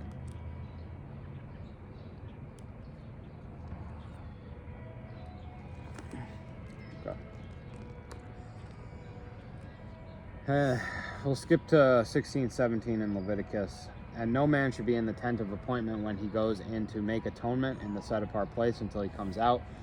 And he shall make atonement for himself and for his household and for all the assembly of Israel. And he shall go out to the slaughter place that is before Yahweh and make atonement for it. And he shall take some of the blood of the bull and some of the blood of the goat and put it on the horns of the slaughter place all around. And he shall sprinkle some of the blood on it with his finger 7 times and cleanse it and set it apart from the uncleanness of the children of Israel. And when he has finished atoning for the set-apart place and the tent of appointment and the slaughter place, he shall bring the live goat. Then Aaron shall lay both of his hands on the head of the live goat, and shall confess over it all the crookedness of the children of Israel, and all their transgressions and all their sins, and shall put them on the head of the goat, and shall send it away into the wilderness by the hand of a fit man. And the goat shall bear on itself all their crookedness to a land cut off. Thus he shall send the goat away into the wilderness. Aaron shall then come into the tent of appointment, and shall take off the linen garments which he put on when he went into the set-apart place, and shall leave them there. And he shall wash his body in water in the set-apart place, and shall put on his garments, and shall come out and prepare his ascending offering and the ascending offering of the people, and make atonement for himself and for the people, and burn the fat of the sin offering on the slaughter place. And so what we're seeing here is that he shall bathe. We might see in another gospel that he does bathe his body in water, unless it's the perfume that gets dumped on his head. That was an important chapter, though. That was what was explained to me. Yeah, and it doesn't have... They just leave the goat in the wilderness to be eaten and stuff? Accordingly, Yeshua 6 days... It's a sacrifice to Azazel. That's a whole nother chapter. That's okay. not the pertinent. That's not the important thing. Perfume of nard. This is 6 days before the Pesach. So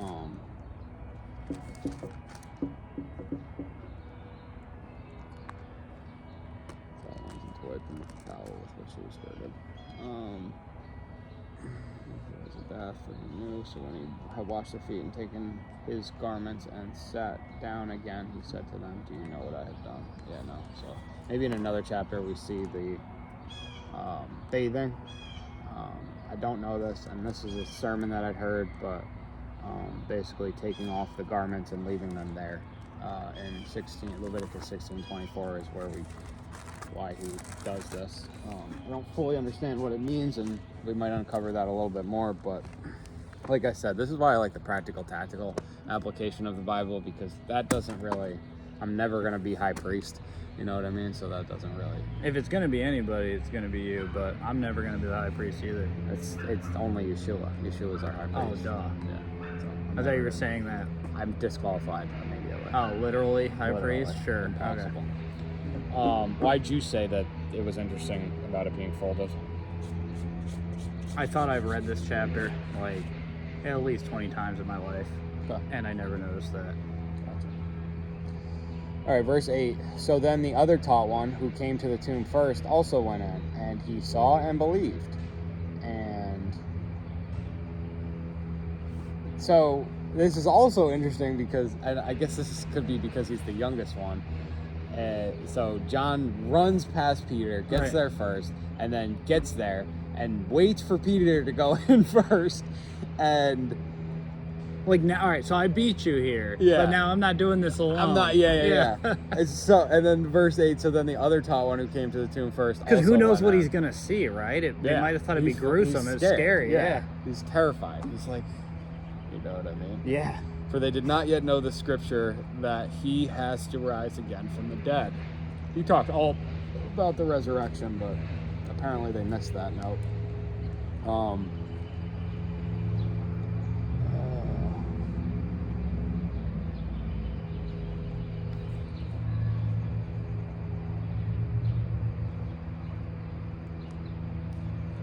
So, okay. I'm going to do a whole thing on the day one of the week. We've talked about this too. I just want the people to know it. Like every gospel has a different timing for the time that he rose, late in the Sabbath as it was dawning into day one of the week. Then this one just straight up says day one. Day one, Right. you know what I mean? So like They didn't really have watches. they didn't. I know they could literally keep track of time, or maybe a few people could, but like, did they know what time it was? No. No, they didn't. But they knew that it was darkness. Exactly. Like, so places in, I've actually heard this from missionaries. Certain places in Africa where they still don't like use watches and stuff, Yeah. people are pretty good at meeting you around the time you think you're agreeing to, but you have to give people like an hour window or a 2-hour window because of the lack of It's like people who don't use GPS in 2023. like the same way that way. I mean it makes sense. Like, and I was taught by a guy that like boss from construction on how to read the sun as a clock. So that was pretty cool.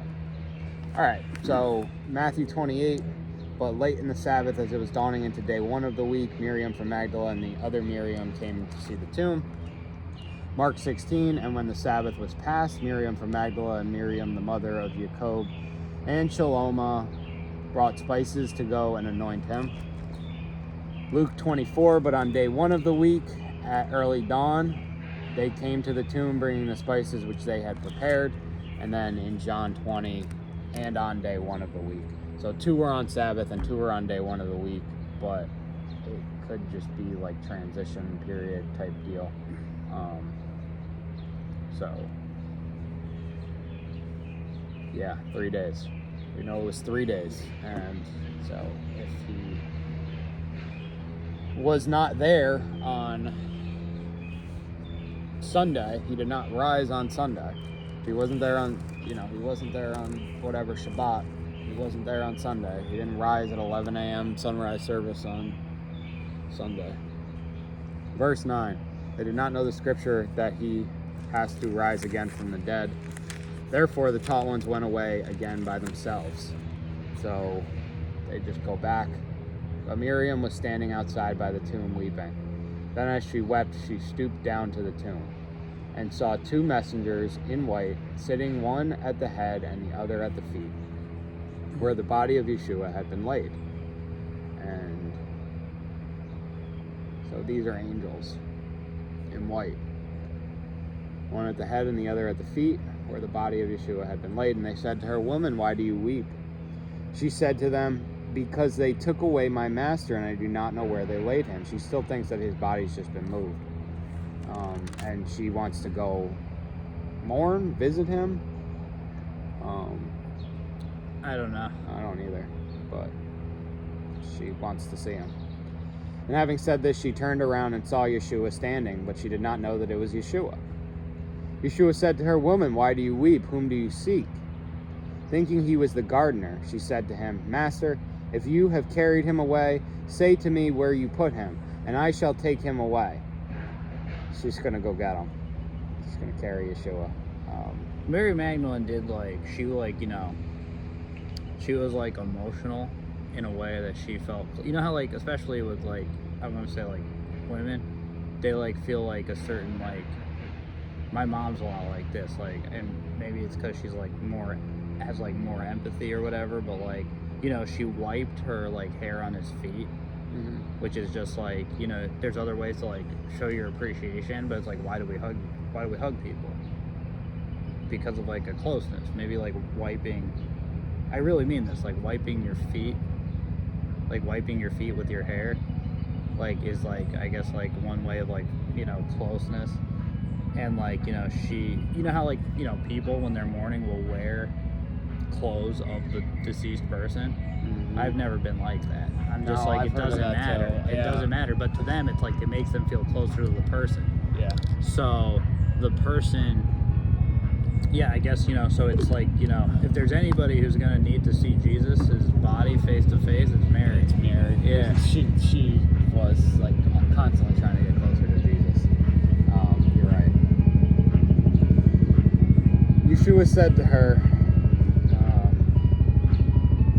"Master, if you have carried him away, say to me where you put him, and I shall take him away." She even calls the gardener master as a sign of respect.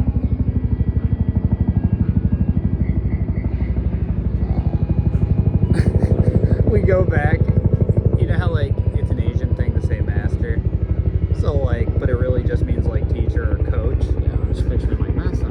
But she's wicked casual. We think it's this deep sovereign, this deep reverence. She's like, "What's up, boss?"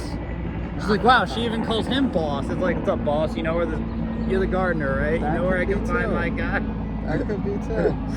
Yeshua said to her, "Miriam." She turned and said to him, "Rabboni," which means teacher. So she's just excited to see him. She says, "Rabboni." That's why I had to say rabbi. I'm Rabboni. What is this word? She's basically excited to see him, and he reveals himself to her. Do you remember when it was just the ding-a-ling, and now it's there's horns and there's hey, So that is weird. That's how old we are. That's at least 15 years in the game. But that was not when we were little kids chasing down the ice cream truck. And I remember by the time we were old teenagers, it got the hey. And I'm you know what? I bet you ice cream sales are down. And ice cream isn't as exciting as it once was. Well, it's also... And they need to get your attention. $4.50 for a drumstick. That's true too. They need to get you on impulse. Straight impulse. Yeah. Not whatever, but I could go buy a box for $9. A box of drumsticks is $9 in 2024. 17, Yeshua said to her, "Do not hold on to me, for So Dan's after this? Dan's mini golf? Yeah, you heard me. I haven't been there since I was 9. I don't want to golf. We're gonna play. I want to mini get golf ice if cream we're from doing the this. train. Man, I haven't been there in a long time. Do not hold on to me, for I have not yet ascended. Yeah, I'm down. All right. To my Father, but go to my brothers and say to them, I am ascending to my Father and your Father, and to my Elohim and your Elohim.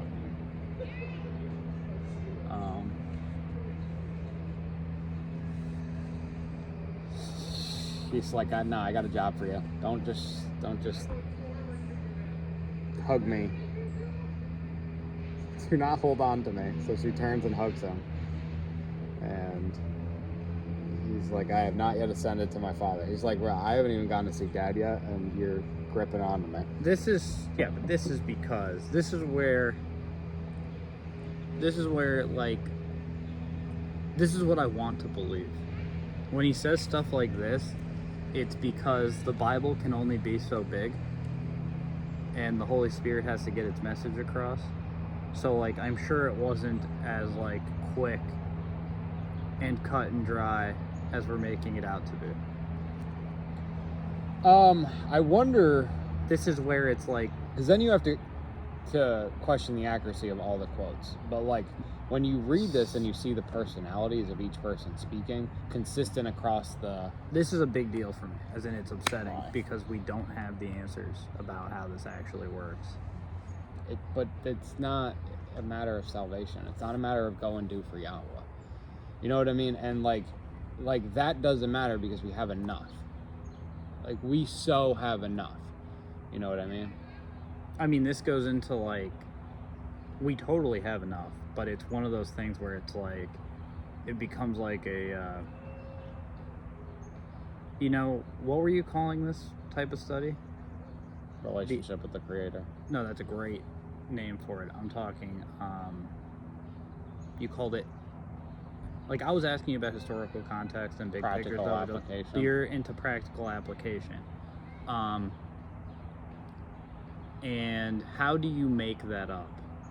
Practical application? Yeah. By lifing. Right? So like That's that's a real answer. Like we don't, like it goes from 16, Yeshua said to her, Miriam, she turned aside and said to him, Rabboni, which means teacher. Yeshua said to her, do not hold on to me. So at some point, she begins to hold on to him.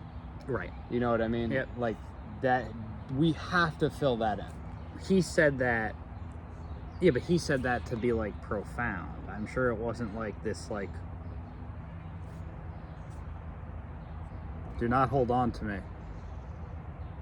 Go tell the others. I don't think it was like that. What do you mean?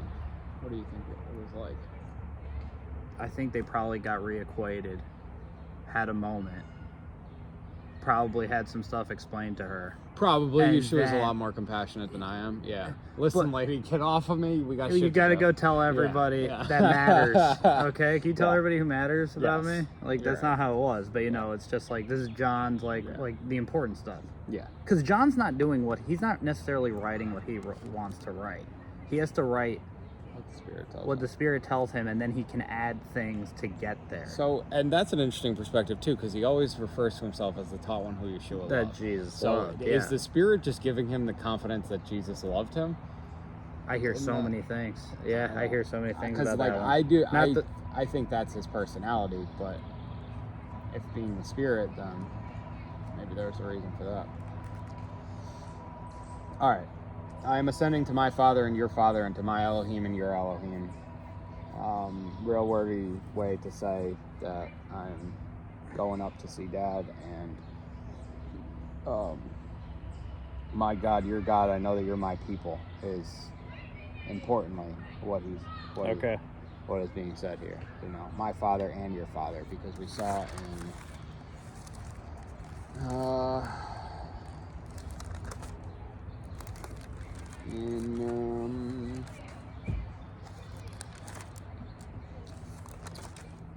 was one of the ones. Maybe it was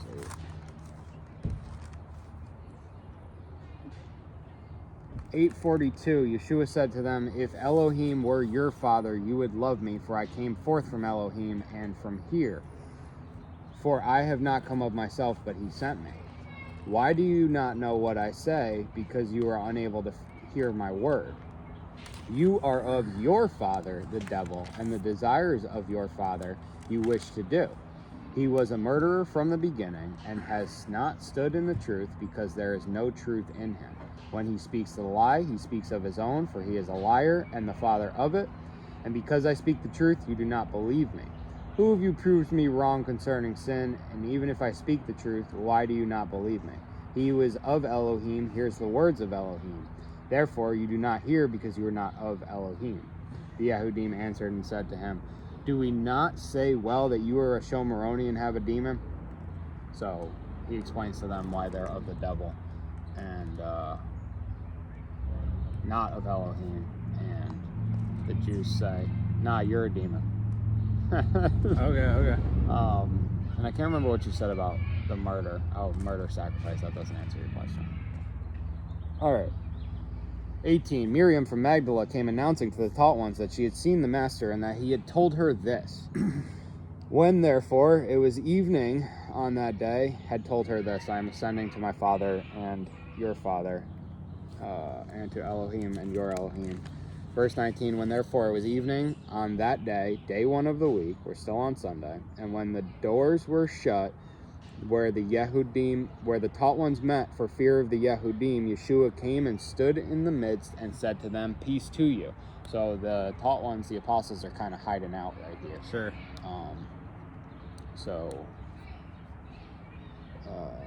And Yeshua pops up and says that, and the doors were shut, so like he just stood in the midst and like he's just there. Peace to you. And having said this, he showed them his hands and his side. The taught ones therefore rejoiced when they saw the master. He's like, look, it's me, look at the proof. Then Yeshua said to them again, peace to you. As the Father has sent me, I also send you. So I was in the world, I did my thing, and now you're going to be in the world and do my thing. And having said this, he breathed on them and said to them, receive the set-apart spirit. Just like that. Just breathes. Okay. Life. You know where we're going? Do you know where we're going? Do you know where we're going? Who knows where we're going? We are going to...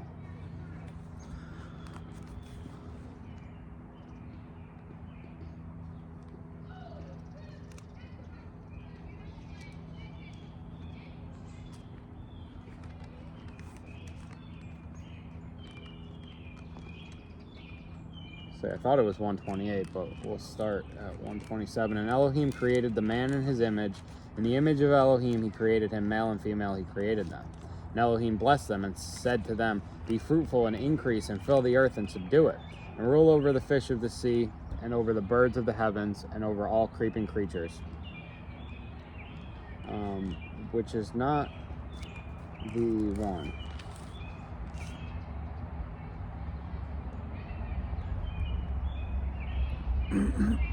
All right, 2:7. That's where we're actually going, because it's not Genesis 1:28. And Elohim formed the man out of the dust from the ground and breathed into his nostrils breath of lives, and the man became a living being. And John 20:22. And having said this, he breathed on them and said to them, receive the set-apart spirit. We're also going to bonus chapter Ezekiel 37. The hand of Yahuwah was upon me, and took me out by the spirit of Yahuwah, and set me down in the midst of the valley, and it was filled with bones. And he made me pass among them, all around, and see, there were very many on the surface of the valley, and see, they were very dry. And he said to me, son of man, would these bones live? And I said, O Master Yahuwah, you know. Again he said to me, prophesy to these bones, and you shall say to them, O dry bones, hear the word of Yahuwah.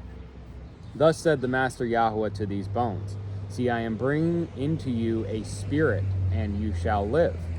And I shall put sinews on you, and bring flesh upon you, and cover you with skin, and put a spirit in you, and you shall live. And you shall know that I am Yahuwah. And I prophesied as I was commanded. And as I prophesied, there was a noise, and there was a rattling, and the bones came together, bone to bone. And I looked and saw sinews and flesh came upon them, and skin covered them, but there was no spirit in them. And then he said to me, prophesy to the spirit, prophesy, son of man, and you shall say to the spirit, thus said the Master Yahuwah, come from the four winds, O spirit, and breathe on these killed ones so that they live. And I prophesied as he commanded me, and the spirit came into them, and they lived and stood upon their feet, a very great army. And he said to me, son of man, these bones are all the house of Yisrael. See, they say, our bones are dry, our expectancy has perished, and we ourselves have been cut off. Therefore prophesy, and you shall say to them, thus said the Master Yahuwah, see, O my people, I am opening your burial sites, and shall bring you up from your burial sites, and shall bring you into the land of Yisrael. And you shall know that I am Yahuwah when I open your burial sites, my people, and bring you up from your burial sites. And I shall put my spirit in you, and you shall live. And I shall settle you in your own land. and you shall know that I, Yahuwah, have spoken, and I have done it, declares Yahuwah. So, he then said to me, prophesy to the Spirit. Prophesy, son of man, and you shall say to the Spirit, thus said the Master Yahuwah, come from the four winds, O Spirit, and breathe on these killed ones so that they live. And so that's the specific breathing, which we've seen. Again, I love doing this when we get beginning, middle, and end of all the books coming together. Consistency. But if that whole beginning is not a metaphor for Jesus and the dead in Israel coming back to life through Jesus, through the Spirit, by being breathed in by the Spirit, the reception of the Holy Spirit, I don't know what is. 23. If you forgive the sins of any, they are forgiven. If you retain the sins of any, they have been retained. He's giving them quite an authority here to forgive sin, which the Jews say as blaspheming. Yeah, it's crazy, isn't it? I thought it was crazy. I don't know what verse that is, but I've heard. I guess the Catholic priests don't have it all wrong. I was gonna say in confession, cocky Protestants. People shit on the Pope saying that he can't forgive sin, but if the apostles can forgive sin, then more than just Jesus can forgive sin. Yeah. This is a gift of the Spirit, and sure, I think that I have seen this in life and was not educated enough to understand it and fulfill it, you know what I mean? Because like there's times where you say something to somebody and they kind of have that revelation moment, and it's like, okay, you know, like you now see where you've been wrong and you can move on from it, you know? But if they don't humble themselves, then they'll retain their sin. Okay. But Toma, called the twin, one of the 12, was not with them when Yeshua came.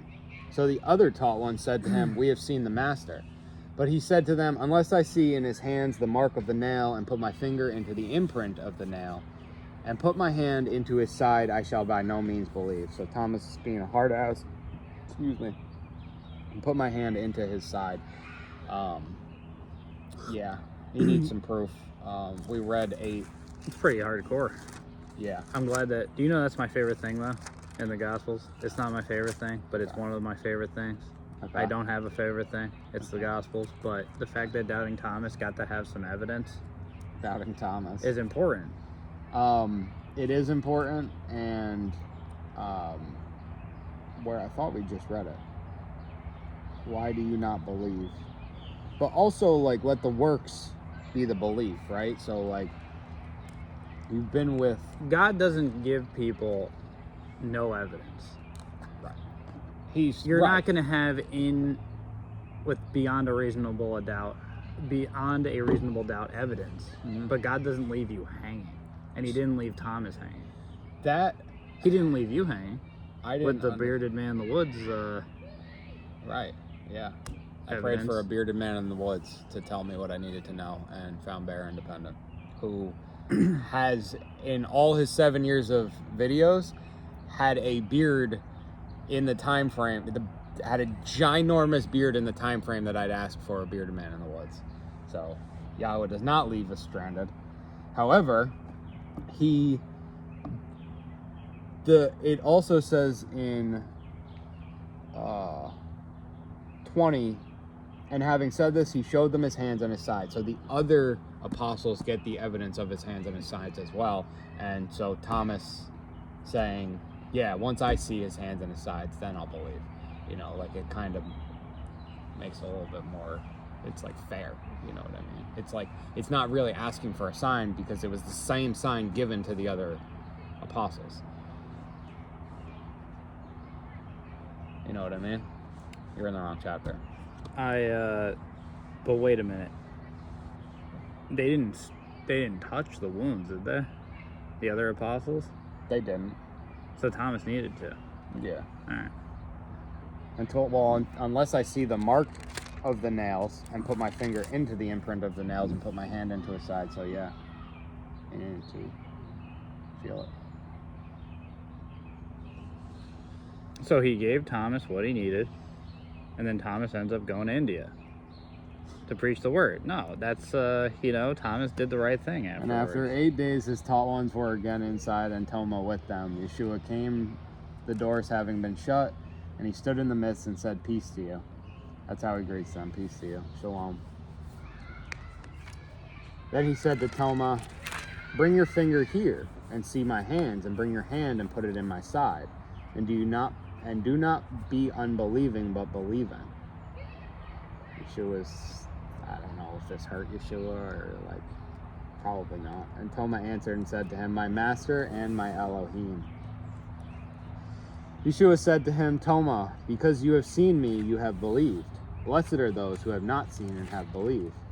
We are blessed, Yahuwah. Thank you, by the blood of Yeshua. There were indeed many other signs that Yeshua did in the presence of his taught ones, which are not written in this book. Also, one of my favorites. That there were many other signs? Like, he did a lot of things. In fact, does it just say not in this book? Because in a lot of the versions, it says it would not contain. Now we're still in Acts 20. We're still in John 20. Oh. My bad. But see, I knew my favorite one, but that was 20:30. All right. There were indeed many other signs that Jesus did in the presence of his taught ones, which are not written in this book. Oh boy. But these I did not notice that one. Have been written so that you believe that Yeshua is the Messiah, the Son of Elohim, and that believing you might possess life in his name. That's the goal of this, to possess life in his name. Right. Believe that you have not seen. There were indeed many other signs that Yeshua did in the presence of his taught ones, which are not written in this book. But these have been written so that you believe that Yeshua is the Messiah, the Son of Elohim, and that, believing, you might possess life in his name. Praise Yahweh. Boop. I think what's happening